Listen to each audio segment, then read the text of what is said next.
Dude, what happened? Water. What do you need, dude? My wrist is broke. Can you drive a truck from this way? Is it smooth enough? You were on this. Can you get a truck up here? Oh yeah, you can get a truck through it. You can get a Jeep through it for sure. Oh, I just want to let you know Ben had a little accident.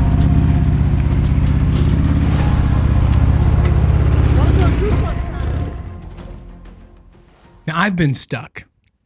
I've been separated from my group with no idea where anybody was.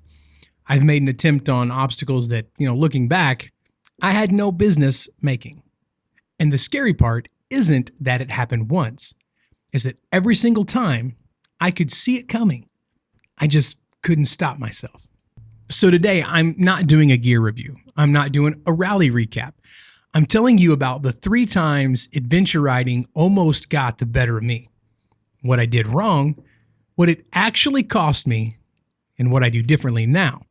So you don't have to learn it the same way I did.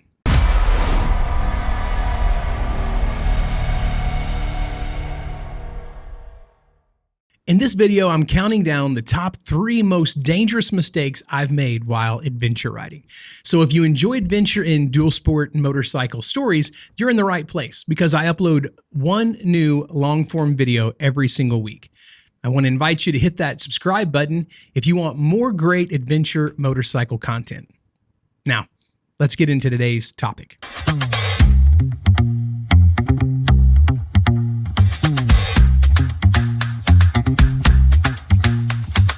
Groups form organically at rallies without ever really agreeing on formation, pace, or what happens when someone falls behind or goes down. And most of the time, we're just really eager to hit the trails, and we don't stop to set some basic rules for the ride. And that's the first mistake I made when I started riding with other people. Honestly, I didn't know the dangers associated with large group rides. I've learned that the more people you take on a group ride, the more dangers are introduced to the situation. I mean, that's the most obvious danger is that there are just more motorcycles moving on the trail. And unfortunately, they're not always moving in the same direction. Oftentimes, the faster or more experienced riders, they ride to their own comfort level, and they don't even realize they've gapped someone until 20 minutes later. That can especially be true on adventure routes where cell service and landmarks disappear. As a result, the lead rider may eventually turn around and begin to travel back towards the group, back towards the oncoming riders in an effort to find them. And this can be extremely dangerous, especially if you're riding tight trails and there's not a lot of visibility. The risk for a head-on collision is a serious thing, and I've seen it happen.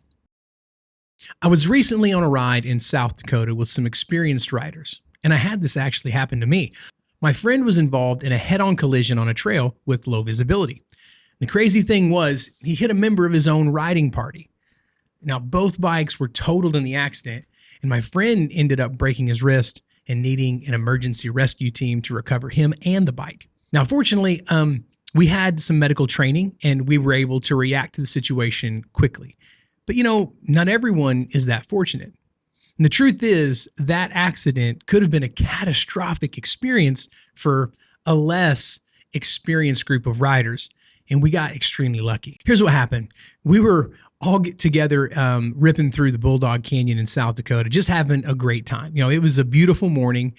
What happened was we had found a cool set of whoops on the trail, and it presented us with a great filming opportunity. So a few of us headed down to the bottom of the hill to set up cameras while some other riders were still riding the trail and going kind of back and forth on the whoops, right? Well, I was at the bottom of the hill, and my friend Ben headed back up to get into position because he was going to circle back around and jump another one of those whoops and get on camera. But we were really unorganized as a team, right? And not all the riders in our group were actually accounted for. We just didn't know where everybody was. Some people were at the top of the hill. Some people were at the bottom of the hill. There were people driving in both directions, and they were, let's just say, eager in their riding efforts. So what happened, there were some riders coming towards us, some ahead of us on the trail, and the confusion meant that 2 riders were riding at one another, and the obstacles were so extreme that they just couldn't see each other until it was too late. So Ben crested the hill. He maybe had a second to react to the other rider coming straight at him. And the result was devastating for all of us on the ride.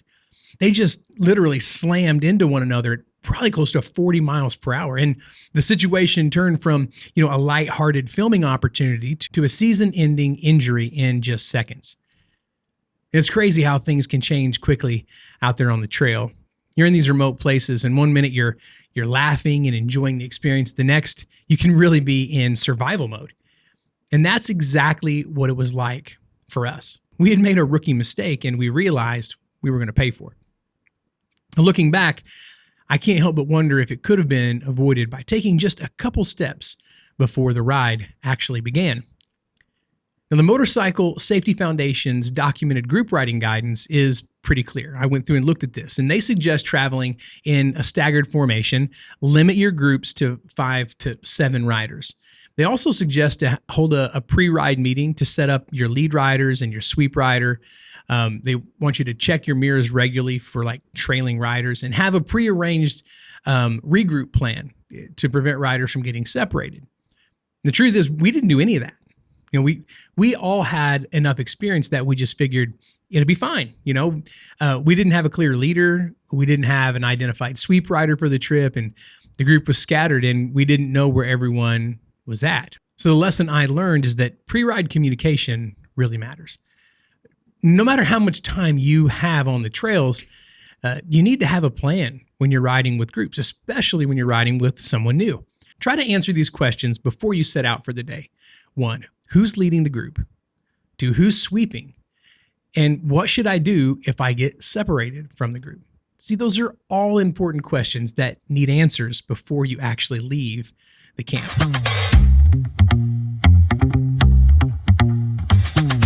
You've probably spent some time watching those YouTube heroes talk about how to take on the toughest trails, or maybe you felt the pressure from your own riding buddies to push yourself beyond your own comfort level. Look, pushing yourself is a great way to get better. It's really the only way to achieve new skills off-road, and you're never going to grow as a rider unless you put yourself in those uncomfortable situations from time to time. But seriously, big mistakes happen when you don't have an accurate assessment of your own skill level compared to the desired skill level. And I've seen this 100 times, like confidence outpaces competence, especially for riders who have built skills on pavement, or they've done some easy gravel and assume that it transfers directly to technical trails. It doesn't.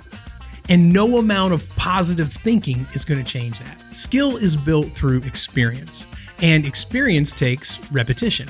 Research consistently points to rider error and poor hazard assessment, not the bike or terrain itself, as the dominant factor in your accidents.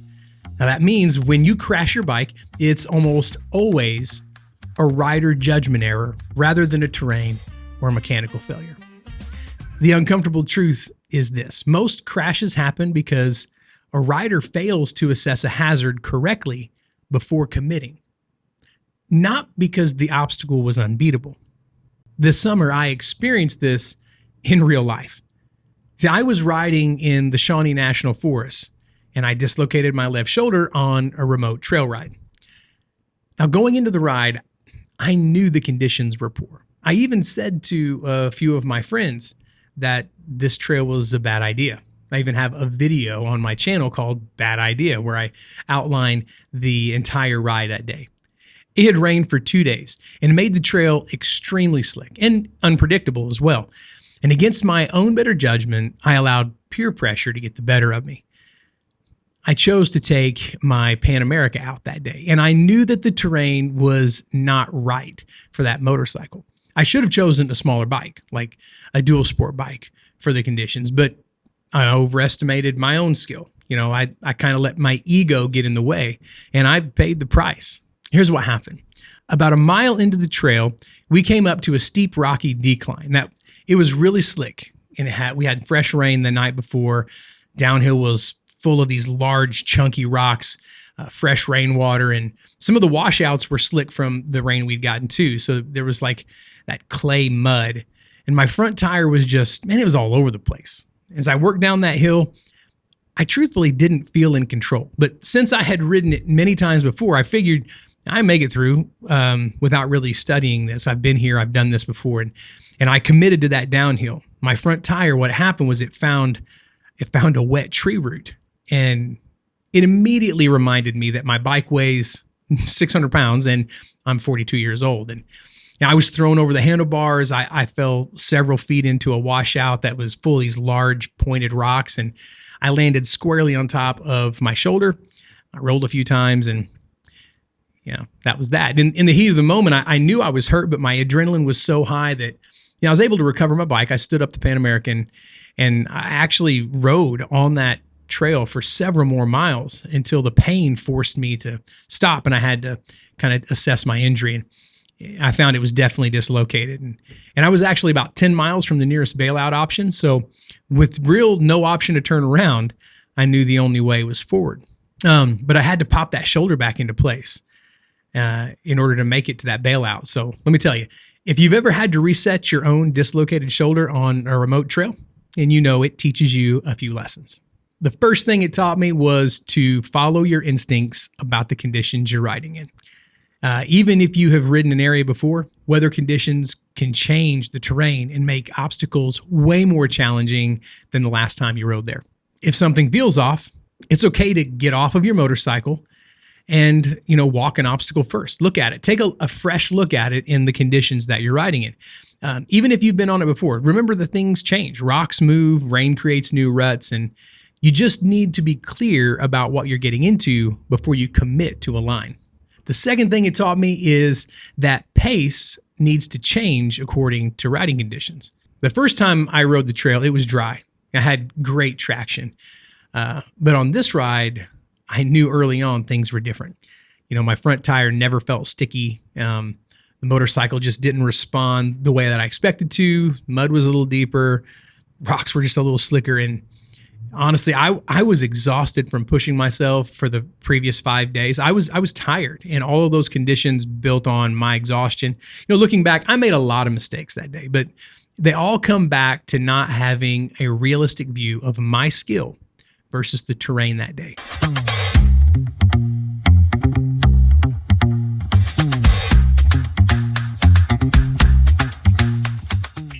Let's be honest, nobody likes wearing all that adventure riding gear when it's hot outside.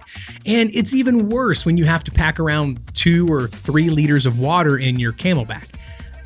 But you have to have it, especially if you're exploring those long remote stretches. And the truth is, it's easy to get lost in your riding experience and push your body beyond its functional limits. And that leads to poor judgment and reaction time when you need it the very most. Even mild dehydration measurably slows your reaction time. A recent PMC study shows that reaction time climbs from 1,300 milliseconds to nearly 1,400 milliseconds post dehydration.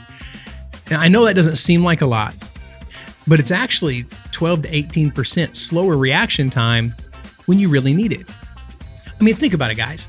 Your reaction time on the trail is critical to your success and your safety. Oftentimes, you have a second or less to react to a situation in a real world. So a nearly 20% slower reaction time can be the difference between making it through a sketchy situation and needing to hit the emergency button on your Garmin inReach. A lot of riders don't take this threat seriously, and honestly, I'm guilty of it as well. It's not convenient to constantly fill your Camelback at every stop, and the extra weight can be super uncomfortable. And on more than one occasion, I've just opted to leave water at the truck and risk it. And now that happened to me this fall when I was scouting some new trails in Southern Illinois for the upcoming Hog Rock Adventure Rally.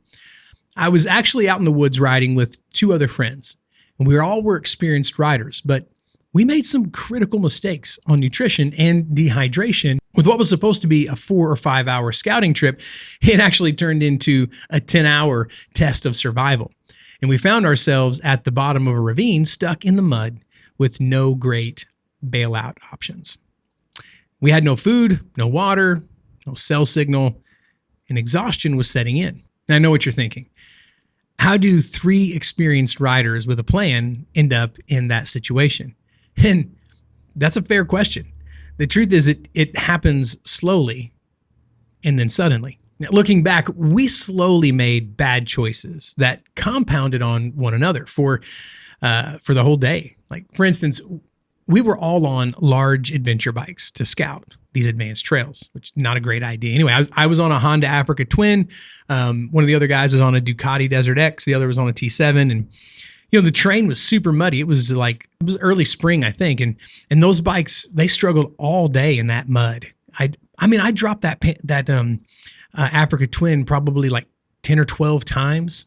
And that was my first mistake. I just chose the wrong bike for the task at hand. I also didn't bring any snacks. I almost took no water to rehydrate because I thought we were going to be out there for like 4 hours. And it was a cool morning, and as what happened, I didn't have the water, the snacks, and we wrestled those big bikes.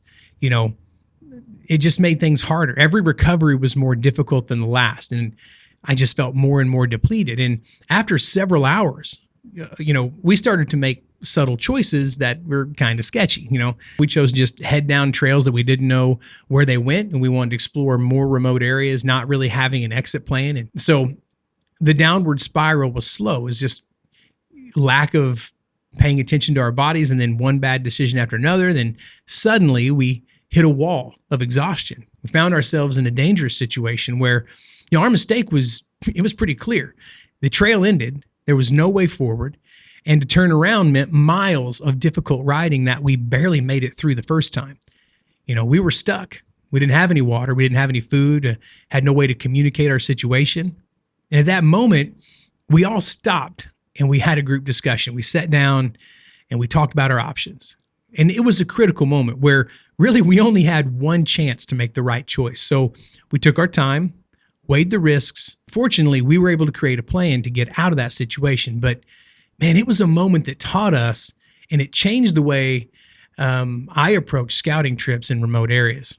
And looking back, the whole situation could have been avoided by making better decisions, to take care of ourselves. Today, I always take water and snacks with me. Even if it's just going to be a short day, I realize that the truth is I'm adventurous and I travel with adventurous people. It's pretty common for us to change our plans on the fly. And just because I have a plan when I start the day doesn't mean I'll end with the same plan. So I've learned to always prepare for disaster, carry recovery equipment like a tow strap, satellite communications, just in case you don't have cell signal. I want to have that Garmin inReach. And I also learned how to recognize early symptoms of dehydration. So like if you're starting to feel a little bit irritable, or you're making poor decisions, right? Or you have muscle cramping. Those are all signs that your body needs some help. If you start to feel like that, something is wrong. So you should stop. Take care of your body so that it can take care of you. It took me way too long to see it, but riding without a plan for the group, riding terrain that I wasn't ready for, and riding without enough water, those aren't 3 unrelated mistakes. They're all the same mistake, wearing different gear.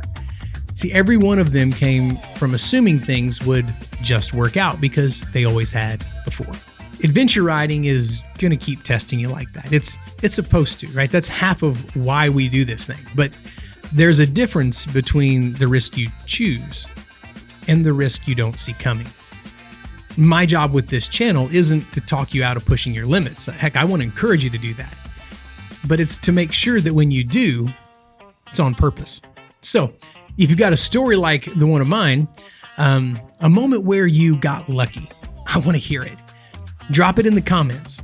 Some of the best lessons on this channel have come from riders exactly like you, telling me where they, messed up.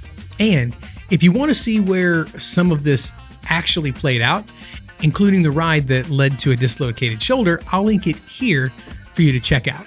Remember, ride your own ride. Just make sure it's actually yours. Subscribe if you're not already, and I'll see you on the next one.